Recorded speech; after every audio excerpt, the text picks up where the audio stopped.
Okay, well, let's just go ahead and get started. More people will continue to enter, hopefully, and they can join the discussion as we go about our session today.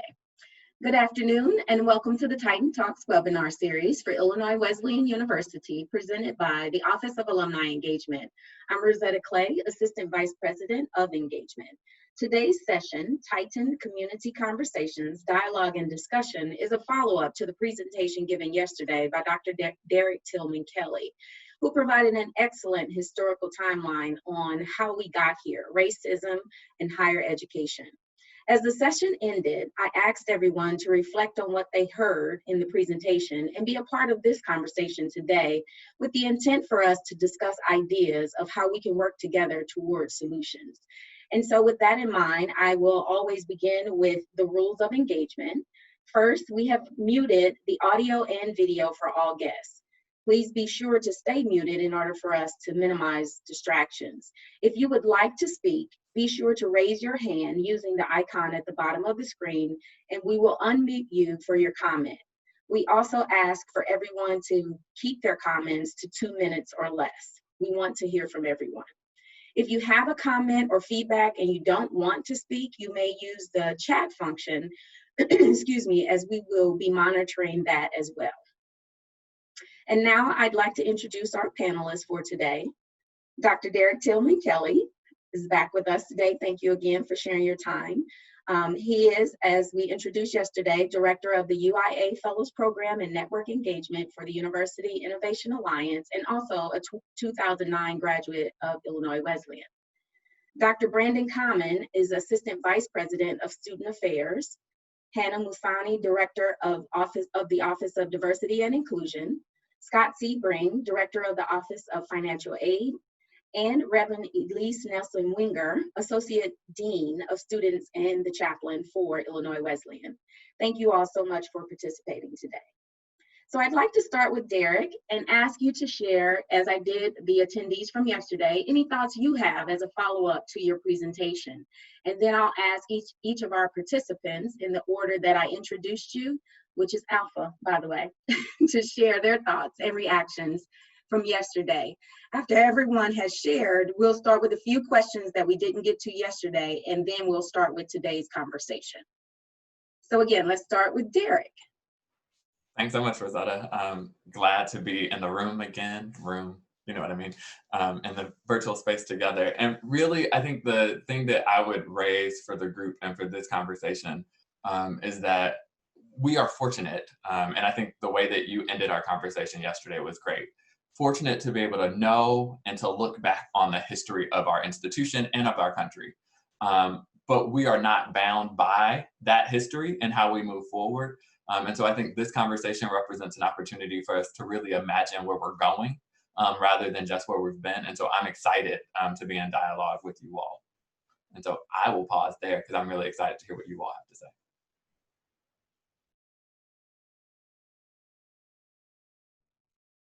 Okay, all right. Good afternoon. I'm going to keep my comments short, but I do want to say thank you, Dr. Tillman Kelly, for the conversation yesterday. I did shoot him a message and I said, you really took us to school, because I think that he did in terms of just the way you talked about, you were able to quickly summarize the history of higher education. And I understand it's a semester class, but I thought you did a very good job of, making it tight to about 45 minutes. So it was great. A few main points that I took away that I hope folks heard and had the opportunity to reflect upon. One, Dr. Tillman Kelly, I love how you talked about how universities are a microcosm of our larger society. And as such, if systemic racism is present in a larger society, it has to be present within institutions of higher education. It's something that I constantly talk about, and I use it as a way to frame how I understand the systems that we need to address and hopefully dismantle in order to make opportunities more equitable for everyone. So I appreciate that piece. The second point, and I loved how you framed this, when you said systemic racism is not about any one individual, it's about a system. I think sometimes I've had white colleagues in student affairs, higher education, find it difficult to see the systemic racism piece within higher education because they view themselves as not being racist. And so I'm not racist and I have colleagues that aren't. So therefore, where is this system piece? But it's not about the individual. It's about the policies and practices. And so I thank you for saying that piece. The third point, I appreciate how you highlighted kind of the results or what was the intention of the second moral act, and how that really helped to expand our historically Black colleges and universities because of racism and because of states being given the opportunity to either let students come to where they were or create new systems, and they chose to create new systems instead of just taking those same resources and just building up one place that could house and be beneficial to everyone. And then as a product of the University of Missouri, your comments about Lloyd Gaines, I really appreciate it. I used to love to go to the Gaines Oldham Black Culture Center at the University of Missouri. And so that story was very relevant to me. It made me smile and thinking about, and he's from St. Louis, where I'm from. And so I really appreciated how you highlighted and how you spoke very elegantly about how he all of a sudden disappeared during that process. You know, I appreciate that. So thank you. Those were the main things that I kind of took away that really resonated with me from your talk. I do have one piece, and I was really disappointed you there because I don't feel like you personally gave enough attention to Alpha Phi Alpha Fraternity Incorporated when you mentioned, you know, the Greek organizations. And so I was very disappointed. I almost got out of the session because it really got, no, I'm just playing. But, you know, I just got to throw mine in there as well. It was at least on the Okay. screen. It was at least on the Okay, I screen. see that problem. So thank you, Dr. Tillman Kelly, for your comments. And I look forward to this conversation as well. Well, I should have known better than to try and talk after two doctors, because minus your last comment, Brandon, you stole what I was going to say. No, your speech yesterday was fantastic, Derek. I'm literally coming off the end of my doc semester of history of education in the US, so I could have just logged in yesterday. Let me write to my school. But I think what you said was very compelling. I think you told the story in a way that for all of us to sort of pick out some bit of truth that either we didn't know or that we're kind of unpacking in a different way, because Wesleyan, we're not particular in that we are part of a system that wasn't created for us as Black and brown folks or even as women.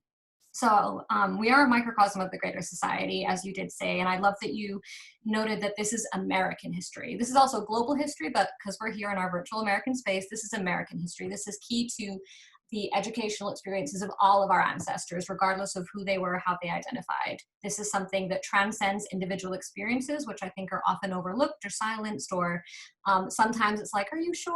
You know, because there's a lot of gaslighting that goes into being of a minoritized identity where you're like, did that happen? Should I read into it? But it's bigger than our individual experiences.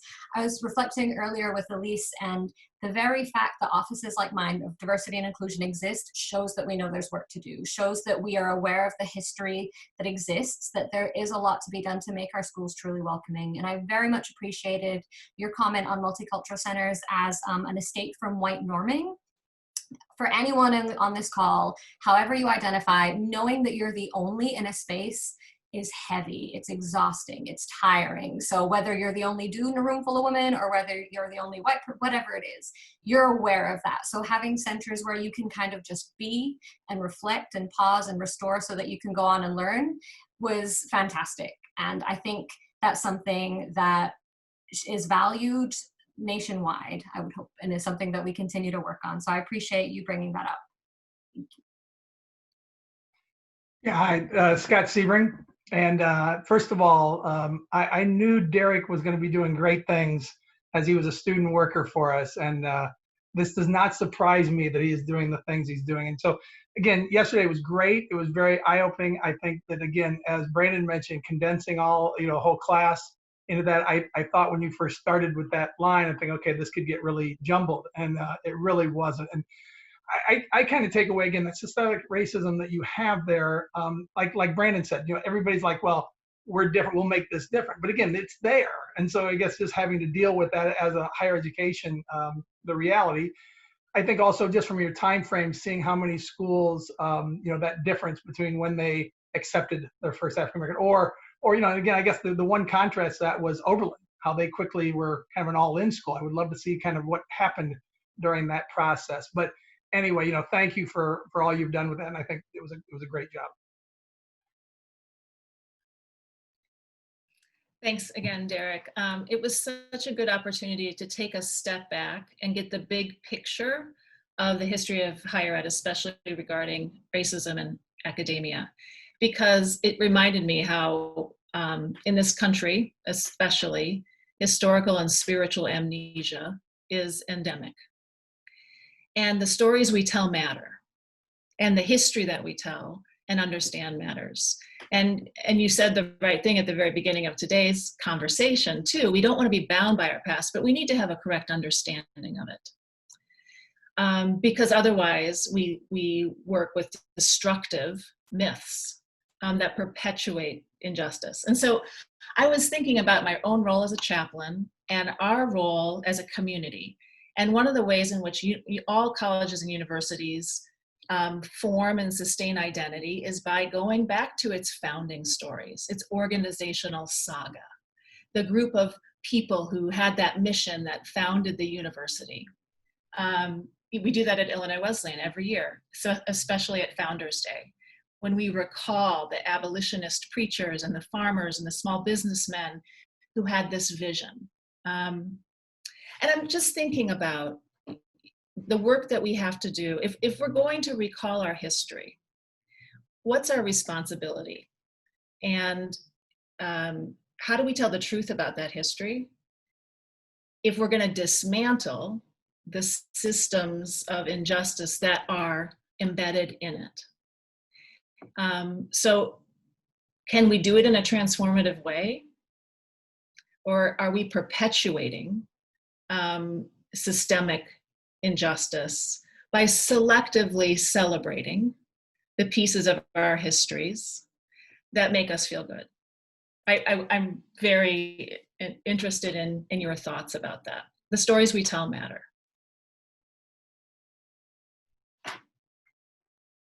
Well, thank you all. You all did your homework. Really great comments there, except for Brandon.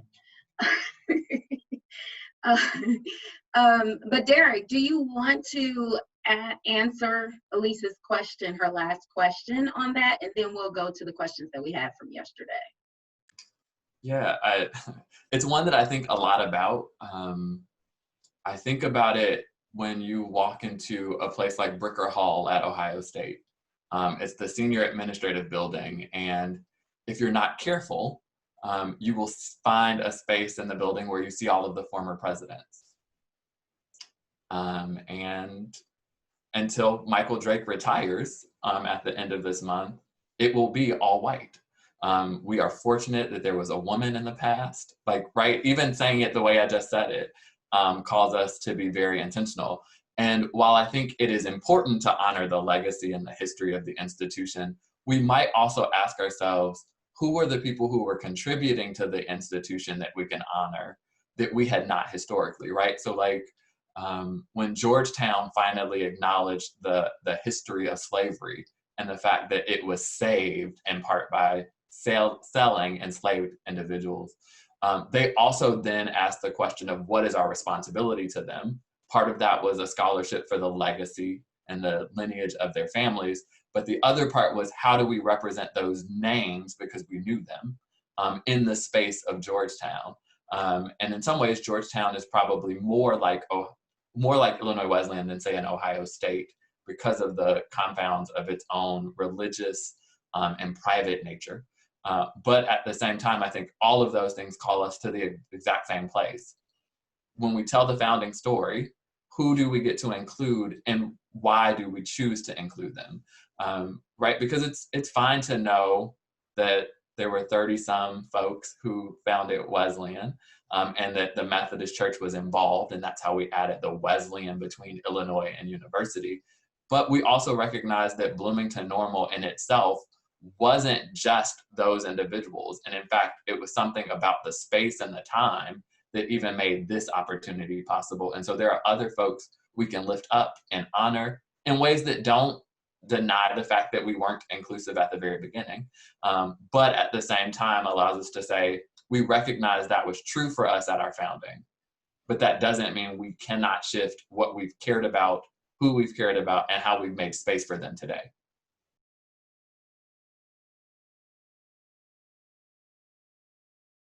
You're muted, Rosetta. Thank you.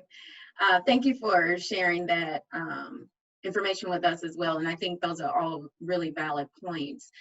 Let's get to a couple of the questions that we had from yesterday. And anyone can jump in here if you have information to add, but we'll start with Derek because they worked for his presentation, but feel free, any of you on the panel who want to add to the discussion. So from Elizabeth, and we were discussing whether we're saying this right, Kasuth is what I'm going to go with, is a former IWU employee and currently employed at ISU. And in terms of hiring educators, what can we ask or include in the interview process to ensure instructors in higher education are aware of these issues? White people, in parentheses, including myself, are so ignorant of foundations, history, and results of systemic and institutional racism, but it is a huge factor in unconscious and implicit bias. Not sure how to identify people who have at least started this work so as to truly institutionalize an anti-racist campus culture. So the question is, in terms of hiring educators, what can we ask or include in the interview process to ensure instructors in higher education are aware of these issues? Derek, let's start with you, and then Brandon, you can kind of speak to this from Illinois Wesleyan standpoint and the things that we've done to try to help this process too. Yeah, and so I think there are a couple things that I would say we should be careful of. And first is, a lot of times we use, the language might be different, but like a diversity statement to do a first screening. And the caution I have there is that what I've seen in the academy is that our white students often get coached on what a diversity statement should or should not say, that allows them to be presented in a way that may or may not be compatible with who they are and understanding of the world. And so it reinforces actually some privilege that happens, because if there's a predominantly white faculty who's assessing the statement, and then a predominantly white faculty mentor of the potential candidates, we get in a space where people know what to say, but don't know how to apply. And so oftentimes diversity statements are necessary, right? Because if you're not willing to talk about diversity, you're not willing to talk about race, you're not willing to talk about societal issues of today, we probably have a problem. But I think that's insufficient in and of itself. And so I think the things that we have to begin to do and question are not just what do you write or what do you say, but where have you acted? And in the moment, what was the historical and present context that made that decision appropriate, right? Because I could tell you that we should be listening for particular things about our context and space. So what's unique about Illinois Wesleyan that guides how we might care about diversity, equity, inclusion? Or what was unique about the particular place you're coming from?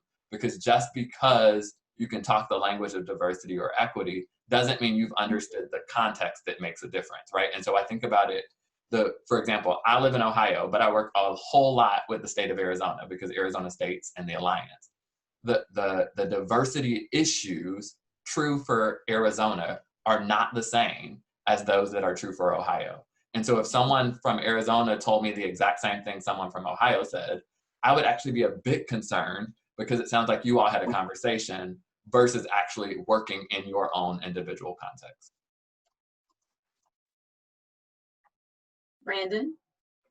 Yeah, so thank you, Dr. Tillman Kelly, for those comments. I appreciate your criticalness around the diversity statements. I will say that is something we include, but we know that it is not enough. And so I'll give kind of a comprehensive explanation of what we do. I believe it was either in the summer of 16 or 17, so 3 or 4 years ago. We had a a facilitator, a woman from Oregon State, come and explain to us the idea of search advocates. And so we had probably at least around 50 individuals on our campus who went through a 2-day training to learn what it meant to be a search advocate and how does that process look. And so basically, for those in this meeting who don't know what a search advocate is, it's basically an interrupter. It's an individual who is charged with being on a search committee, and their entire purpose is to challenge the process in order to make sure that we are being fair and equitable at every point along the process. And so after we had the person from Oregon State come, we decided as an institution to make sure that search advocates and this entire way of thinking became central to our recruitment processes. And so it's not just having a search advocate, it's thinking from the very beginning about what wording do we use when we post positions online? Where are we going to recruit individuals? We can't just always go to the same places. We have to be diverse, and we have to cast a wide net in thinking about our recruitment efforts so that we get a diverse pool of individuals for either our faculty or our staff positions. It's about thinking about the small things about, are we making sure that we're fair and equitable during the actual on-campus process? Are we taking them to the same restaurants? Are we making sure that they visit the same individuals? Do we have a rubric that we can compare their experiences to instead of just having people jot out notes? Are we asking specific questions? And we did, at that point in time, we included a diversity statement. And I totally agree. The diversity statement should just be a springboard into a larger conversation, a more comprehensive conversation when individuals arrive to campus. And so we have embarked on that journey, and we are currently in the process. I do know that just this past year, President Nugent, for all of our faculty searches, she went around to every one of those searches and made sure that she made it clear that looking forward, making sure that we recruit for diversity was a central focus, and making sure that we cast a wide net so that we don't just recycle the same individuals. And I'll give you an example. When I say interrupter, one of the most frequent phrases that I've heard when I'm on search committees is they're not a good fit. And we throw that out there so much and so easy. What does that mean? A search advocate would say, what does that mean by fit? Because often that is coded language for they're not one of us. So if we go back to this systemic racism piece and we think about who has historically had access to certain positions in certain spaces on college campuses, if we're saying they're not like us, then really we're saying they're not like the same white men that we've had here, i.e. President of Ohio State, for the past 100, 200, 300 years. And so we are currently in that process of, we've had several meetings over the course of this year to think about how we can get more people trained. We've had our search advocates, people who have done this work on different search committees, come together and talk about their experiences, to think about how we can be more intentional and how we can give them the support they need in order to make sure that we can continue to do that good work, and we can continue to try to live our values as it pertains to the recruitment efforts for people who come into our community. Thank you, Brandon. So the next question was— Can I ask a follow-up question Sure. for Derek? Thank you, Brandon, for explaining that. And it made me think about the way we employ our diversity statements. And what are your thoughts about being more specific in that request? Like, if we're looking for a student affairs professional or advancement professional, faculty member, a diversity statement that's very particular to the kinds of work and the context that the students will be working in, would that be a more helpful structure for us instead of starting sort of broadly, what's your commitment to diversity in higher education? Can I jump in as well, Derek, after you talk, or because at least we've had these conversations, and we thought about it at the very beginning about how, like, do we need to be more specific? And I think personally, I've landed on, if a person is committed to diversity, we don't want to restrict, because part of this search advocate piece is that historically we have made so many hurdles, and we know that people from marginalized communities and women tend to, the more objectives and the more hurdles you get, it makes it more difficult for certain people to apply. And so we have chosen to cast a wider net, because if you are a member of a local community group that is heavily entrenched around issues of diversity, that can still tell us something about where your mindset is around difference, where your mindset is around equity, equality, and things of that nature. Now, of course, we do like to see it play out, but I've had conversations, and it's my personal belief that if you're doing it in spaces where we don't necessarily ask about, or it's not within your position, I find that most people, if you're doing it in your private life, it bleeds over in some ways. You're not gonna be heavily immersed in your community, and then at work, I don't do anything, I'm just here. And so, but we try to cast that wide net because we want to get a more comprehensive understanding of how people view diversity, inclusion, equity, and the ways in which they engage. And I think that's the point. And Brandon, I appreciated I know the Search Advocate program from Oregon State quite well. And so I appreciated the fact that you all continue to bring search advocates together, because that's the space where you will learn if the current practice is sufficient, right? Because if all of them have the same experience that we're not doing the thing that we expect to do to be different, it suggests that we might need to reevaluate the process or the particular components of the process. And so even with a diversity statement, if the broad approach works for Illinois Wesleyan, that's fantastic. If you learn quickly that it works really well in faculty but not in staff, then you should be allowed to have a process that is different for faculty and staff to get at the aim that you need. And realistically, that to me makes sense, given you're more likely to search for and hire staff than you are faculty, right? Because we don't add as many tenure lines or staff or faculty positions in the way that staff move in and out of the institution. And so it might be that one process evolves more rapidly than the other. And I think that's okay, but I don't think there's a one size fits all for any of our institutions. Thank you both. The next question from yesterday, Elizabeth Robb, class of 78. Should colleges, universities initiate these discussions during orientation for freshmen? And should these discussions be required for students throughout their college years? Is this happening already? And it seems one-off presentations are just marking the box. Who would like to start? Brandon, I know we're doing some of this. Yeah, I don't want to monopolize the conversation, but I work with orientation here. I'm the project coordinator from Student Affairs. And so what I can say is that we are intentional in providing a diversity and or inclusion related opportunity for our students when they come in. We are very intentional in the messaging around expectations and how we view our community and our striving to be as inclusive as we can be. And so I've been here for the last, I believe, six or seven Turning Titans, and we normally will carve out anywhere from an hour or two to maybe even a half day session of thinking about diversity. Our most recent one last year, we did the Human Library. And for those of you who are not familiar, the Human Library, it really operates from the premise that you can't judge a book by its cover. And for this program, humans are books, individuals are books. And so we went out and we recruited books, and the purpose is to get the books to be as diverse as possible, because we wanted our incoming students to be exposed to different types of diversity. And so we had police officers talking about their experience. We had members of our LGBTQ and TGNC community talking about their experiences. We had people from different countries talking about what it feels like to be in this country but not American. We had people talking race and the role that races play, gender. So we did a good job of touching on a lot of different types of diversities, and students have the opportunity to sign up, and they went to these sessions and they got a chance to ask questions and to be in a space of people who were different from them, who had different experiences. That's one example.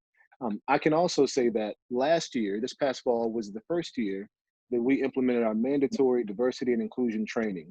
It's a module. It's not enough, I know that, and we do more, but the module is to set a foundation for when students come in. And so I ran numbers yesterday, as a matter of fact, because of our diversity progress report that we do on an annual basis.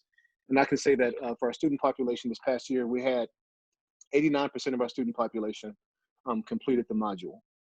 It's not 100, and so we still have work to go, but We can say 89% of our student population, 96% of our faculty, and 90% of our staff. And so this is something that our incoming students, they are receiving this link within the next week or two when I can get around to it. And they will receive the expectation that this is a baseline understanding of what it means to be in a diverse and inclusive community. Outside of that, we have excellent programming. I don't want to steal Hannah's thunder from offices like the Office of Diversity and Inclusion that help with that ongoing engagement with issues of diversity, inclusion, equity, and things of that nature. And Hannah, I'll let you kind of jump in on that. You said my name 3 times, so I've appeared, right? Thanks, Brandon. To answer Elizabeth Rob's question, should these conversations start for orientation with freshmen? Yes. Yes, period. Yes, exclamation point. Because we need to realize that diversity isn't extracurricular. This isn't some tangential, amorphous, let's talk about folks in different categories, because it is intersecting. Because when we talk about capital D or little d diversity, we're talking about reality. And each of us has a different reality and a different way we interact with society around us. So yes, it is critical that for first-year students do engage in these conversations, because it's the reality that they've always been part of, and it's renegotiating the social contract that is coming to Wesleyan, that is abiding by our values, that is challenging yourself to engage in conversations. Of course, in a way that does not tokenize, right? But I think in addition to it being our first-year students, as well as the rest of our students who need to have the conversation, it's something that my office does and other offices do as well, as engaging faculty and staff in these conversations. I did like a training on pronouns for transgender, gender nonconforming folks for the entire humanities department. Why? Because I asked and because they wanted it. And that's the sort of thing that will always be available. We will always be learning. I don't front that I'm an expert. I just like to read and learn stuff and then talk. Here we go. But I also want to give a shout out to Dr. Libby Haywood in the bio department, because as of a few months ago, she recognized that there are differences in the way that our Black students especially are treated in science labs. I was a film major. I don't know bio or psych, right? But we are partnering together because we see that there are the shadows of systemic oppression in our labs in Wesleyan. So we're working together on presentations for future faculty so that they can have the tools to address it. Because truly, maybe this is naive, I believe that all of our faculty and staff want to do better. I believe that they have a lot to learn as much as our students do. And so I think having these conversations and showing it's a conversation that's unilaterally had goes a long way for us to be able to be like, okay, what do I need to learn? How can I do better? So I appreciate all the colleagues, y'all especially, who are down to do that work. Okay. So Hannah, I will agree with you wholeheartedly and 100%. And I would say that it's requisite of faculty, staff, and students. But the other place that I want to make sure we acknowledge that it has to be represented is in the curriculum, right? And I don't mean a diversity course for biology majors. I mean, how is it that we are experiencing biology at Illinois Wesleyan or wherever, as someone who was a biology major, so that we see ourselves and the diverse sphere of folks in the curriculum at all times. And so as someone who brought a niece to Illinois Wesleyan as a student after me, Elise, I will say that you have done a wonderful job in this space. I've heard time and time again the way that chapel occurs so that you see the diverse experience of religious spaces and religious practice. And that too is as important as a training and freshman orientation or the diversity of people in a neurophysiology course. And what I will say, Derek, to your last point, is that I know that Illinois Wesleyan has started to do that. It's not a diversity course, but they're starting to, for lack of a better word, weave that into the curriculum. So it's my technical term. So the last question from yesterday: what are the steps you take to identify and develop leaders in higher education with the goal of institutional transformation? I guess that one was for me. Yes, they all start with you, sir. Can you repeat it one more time for me, just so I make sure I don't miss anything? Sure. What are the steps you take to identify and develop leaders in higher education with the goal of institutional transformation? Yeah. So the very first thing that we do through the UIA Fellows Program starts with the way that we hire. We believe that anyone can come into higher education and learn the structure of higher ed and be successful. And so the way that we demonstrate that to you is that the diversity of degrees and credentials of folks is as wide spanning as their race and gender composition. So you will have an MFA in creative writing, and you will have a PhD in genetics. Both have been UIA fellows, and both have been successful. But once you take that diversity, you have to set a ground rule and understanding of where we are. So most folks aren't studiers or scholars or students of higher ed, right? We think of it as a place we work or learn, but it is, and in fact, an ecosystem that we have to understand. And so we ensure that they are learning about the ecosystem of higher ed for their local context, their campus, as well as the broader field. And then lastly, we try to engage in spaces where sometimes the best way to make history relevant is to talk about a current issue and think about how it's shown up over the course of time. And so even on Tuesday, our bi-weekly call of fellows, we discussed a writing from one of our former fellows who talked about the fact that when the University of Oklahoma allowed Black students to learn on campus, they put them in closets. So they sat in a closet within a room so that they were separate from the white students. And the reality is, we could argue that that doesn't happen today. But there are tons of other ways that we are excluding Black and brown folks from spaces on our college campuses that are predominantly white. And so while that isn't true, or the example I used about Indiana University, Oklahoma didn't have them sit outside the window. There's different levels of progress and transition, but there are still ways that we are excluding particular folks based on identities. And so then we have to ask the question of, how is that tied to our historical notions of who should be or should not be served by our institutions? And then what does that mean for where we go from here? So, right, for me, the belief is that once you see injustice, you can't unsee it. And so you get to do two things, or one of two things. You get to live with it as it is, or you get to say, it's injustice and I have to act. And so then we help prepare them for the ways to navigate the scaffolding of the institutions, right? Because what you don't get to do necessarily as a UIA fellow is go yell at the president for what went wrong. But there are ways where you can translate the learning that you've experienced or the thing that you learned about how if the institution does it better, we will better serve students. And so then it's about speaking the language that's necessary to move through the system while also honoring the truth of the individuals who were underserved. Elise, did you want to add anything to that? Yeah, I was reflecting on this this question this morning with Dean Carla Carney Hall and with Dr. Kamen. And we were thinking about all of the students who we know, recent and less recent grads who have gone on to be higher ed leaders from Illinois Wesleyan. And 201, they are committed to social justice and transformation in higher ed. And I'm sure that's because they saw both injustice and transformation at Illinois Wesleyan, and that they were equipped and supported and mentored by amazing faculty, that they got opportunities to be student leaders on this campus. I mean, so much of us work to provide opportunities for students to become transformers, I hope, on this campus, and to be able to see and not unsee injustice and exclusion so that we can work toward changing it.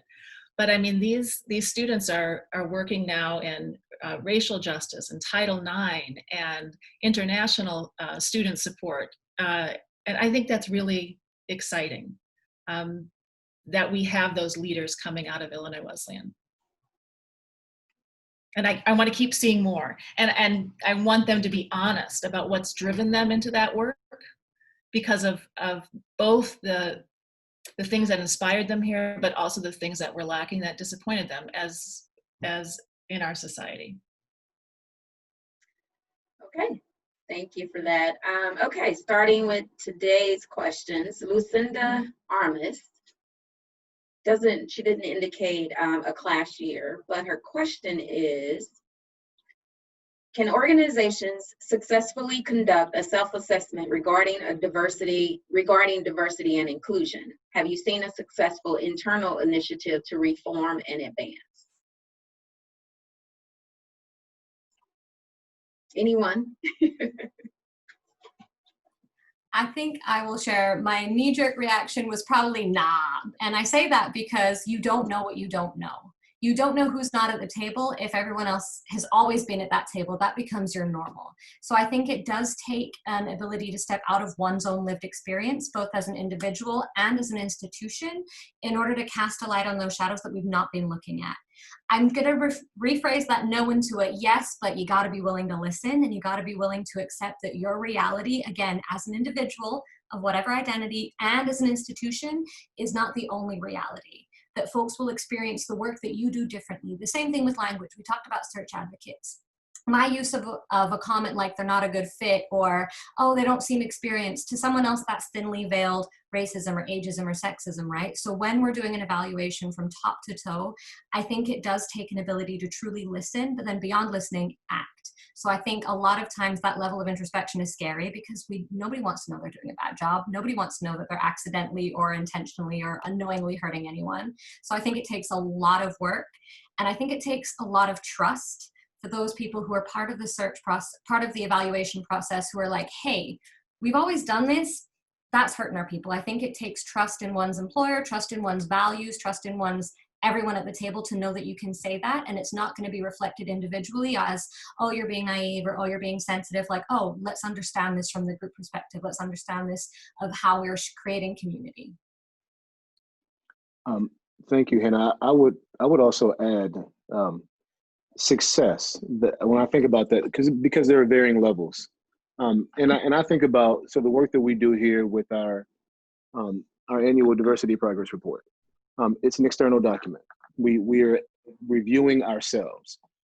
Would it look different if we had external reviewers? Yes. But I think you have to first begin to review yourself and kind of make yourself vulnerable in certain spaces, and then bring in other individuals. I also think that campuses are unique, and Dr. Tim and Kelly mentioned this when he talked about how we recruit. We recruit a lot of different individuals. We are constantly cycling out staff and some faculty as well, less faculty, but staff. And so we do have different voices that come into the space that don't necessarily have ownership over things that we do. What I think is important is that we lift those voices up. And when we have members who are new to our community as well, we allow them to let us know, to put the mirror up and to let us see what we don't see. And I think about the fantastic conversations I've had with Rosetta since she's arrived here. As a person who, I'm more senior here than she is. And so when she first got here, she's asking me questions and I'm like, whoa, I missed that.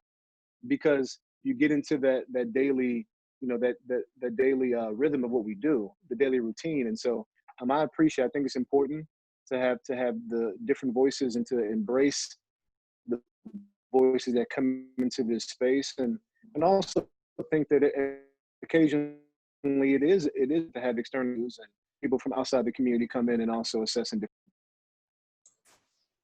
And yes, to both Hannah and Brandon. And what I mean by that, though, is that, Brandon, your piece around the degree to which Rosetta came after you and therefore had new questions that you could have missed, we have to take advantage of that normally, right? So it's harder to get a clear or maybe honest, I don't know which word I really want, assessment of yourself the longer you've been in something as familiar. And so I think we have opportunities every time we have a new hire to talk about experiences that they see, right? Because the reality is, one of the reasons that Rosetta brings a unique perspective is that her identity is different than Brandon or mine or Elise or Scott or Hannah.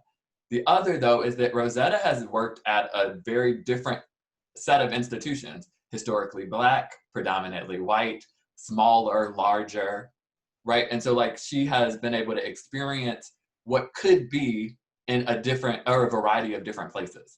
And so the internal folks are necessary to do this work. And I would argue that if you bring together a diverse enough group of folks, you can see a lot of what the institution is, but it's always going to require you to talk to the people who are there. And then second, I think what you do oftentimes to get a sense of were you accurate or not is, if someone else is brought to campus, do they see the same things we see? And if they don't, what's different? And why might those things be different? Is it that we're ingrained in the tradition of our institution?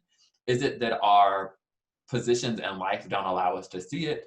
Or is it simply that it's something that was elevated because of the current moment, right? So like the fact that Wesleyan wasn't really fond of virtual engagement would be caught more easily for someone in a moment of COVID than they would have been prior to COVID, I believe.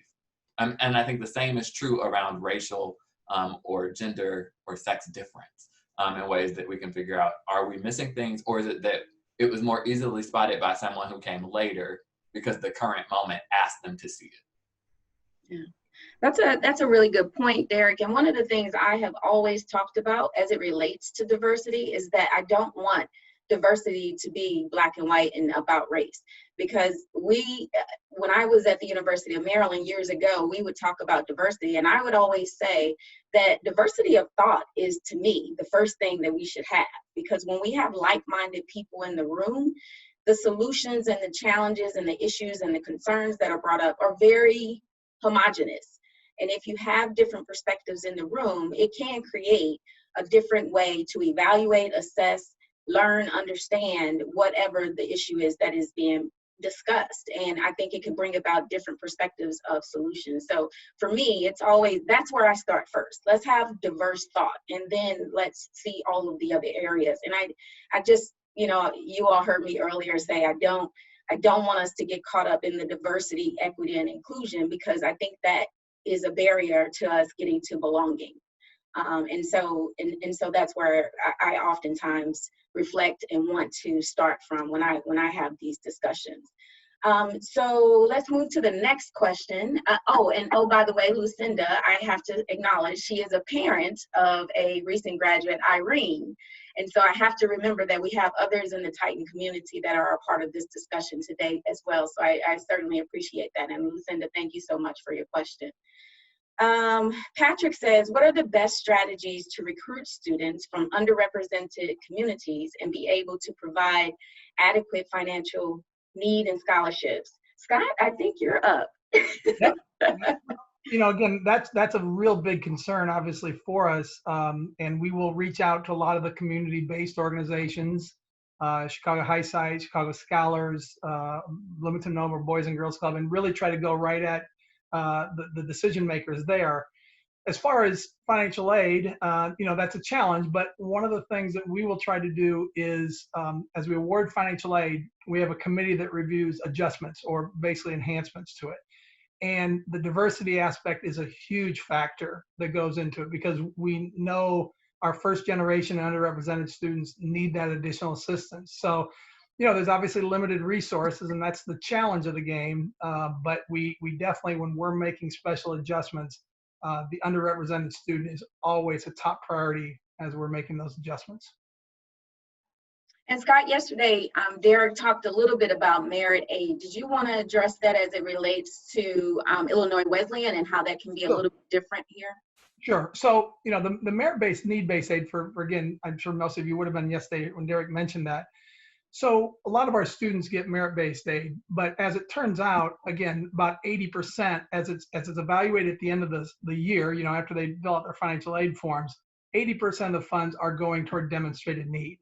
So it may start out that the original scholarship goes in the acceptance letter, but when you're having, you know, at a school like Illinois Wesleyan, you're having 60 to 70% of the students on demonstrated need, that kind of just is how demonstrated need then is met, or how the need is met. So, you know, it's always a balancing act, because again, you could argue even for that, you know, 25% that's getting it, if you didn't give it and you put it back into need-based aid, just even more. And that's just a balancing act, I guess, in trying to make sure and also meet your net tuition revenue goals. So for some schools, what they do is merit 100%, and then need-based aid comes just strictly whatever the FAFSA says that they get from the federal and the state government. That's not what Wesleyan does. Wesleyan gives the merit aid to start, and then there's a lot of need-based grants that go on top of that. But again, it looks like there's a lot of merit aid, but again, when they have demonstrated need of 50,000, that initial scholarship is then therefore a need-based grant. Thank you for clarifying that. The next question is from Kathy Luton, one of our current trustees, a 1970 grad, and that's important to note because she starts her question with, please do not laugh. But as a woman who today, 50 years after graduation, dealing with the same issues as 1970 and prior, do these issues not matter anymore, or how is IWU addressing this? And Terry Clark, 1968 grad, had a similar question about the historic nature of racism on the campus, and how do we address that now, and how do we move forward and have actions of solutions, and how do we work together on that? I want to jump in. So I think part of it is we can't evaluate Wesleyan or higher ed in a bubble.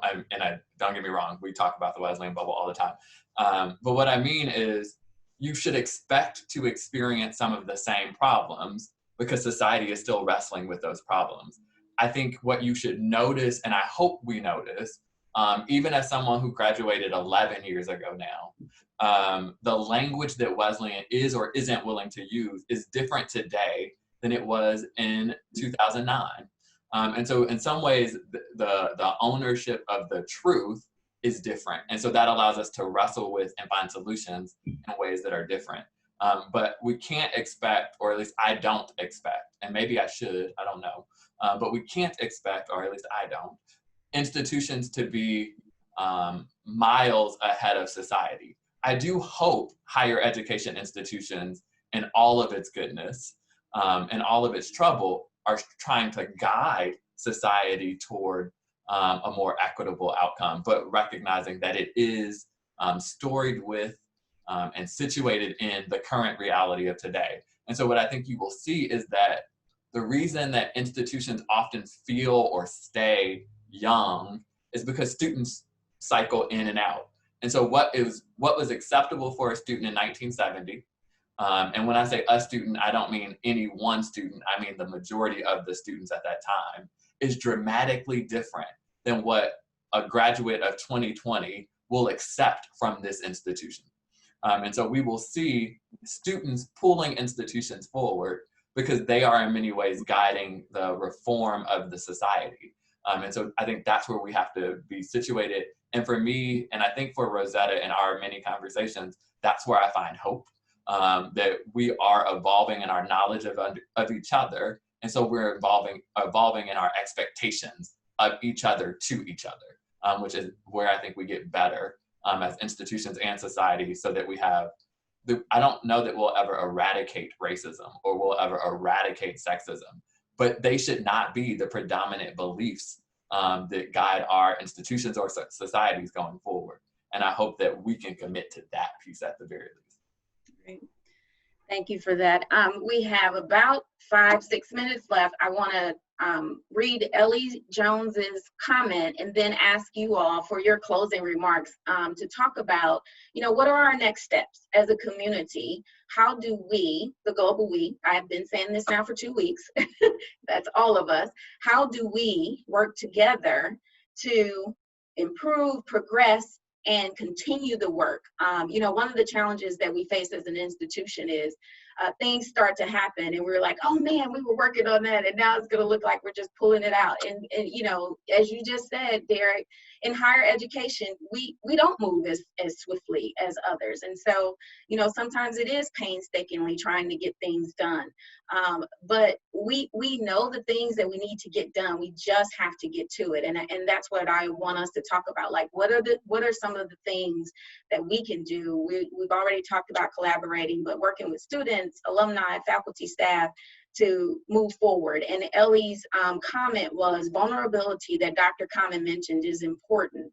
I also think that humility is key as we review ourselves and what we can do better or differently. Ms. Clay is right, diverse thought is critical. And again, that's Ellie Jones, former president of the Alumni Association Board and class of 1991. So I know you have closing remarks. So let's keep them to 2 minutes, please. And I will start going from my screen. Scott first. Okay.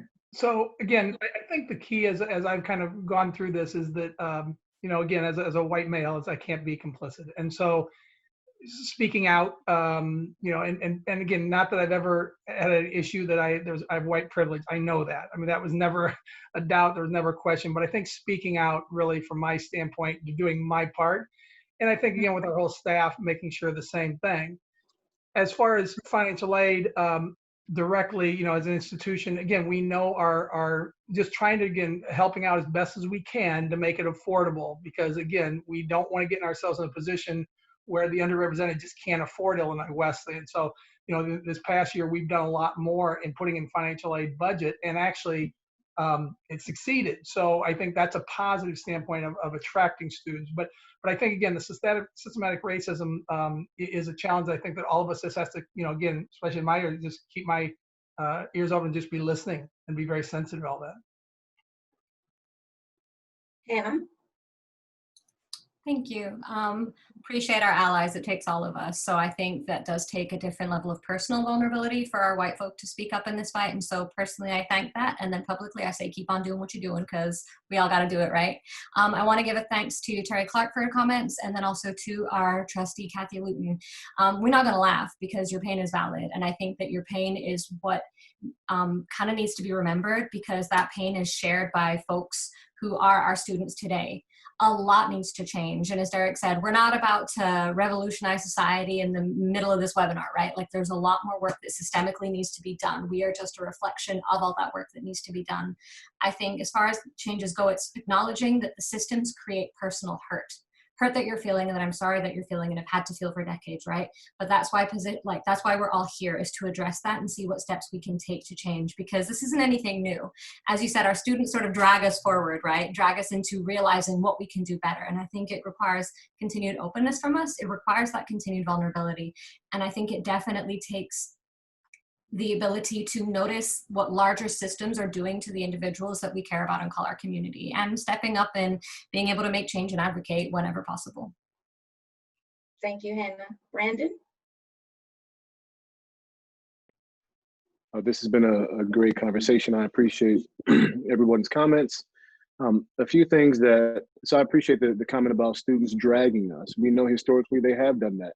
And so we need to continue to listen to our students and create stronger relationships, and get rid of this us versus them that oftentimes exists, and be more articulate with the fact that we are together trying to make this place better, this institution the best that it can be.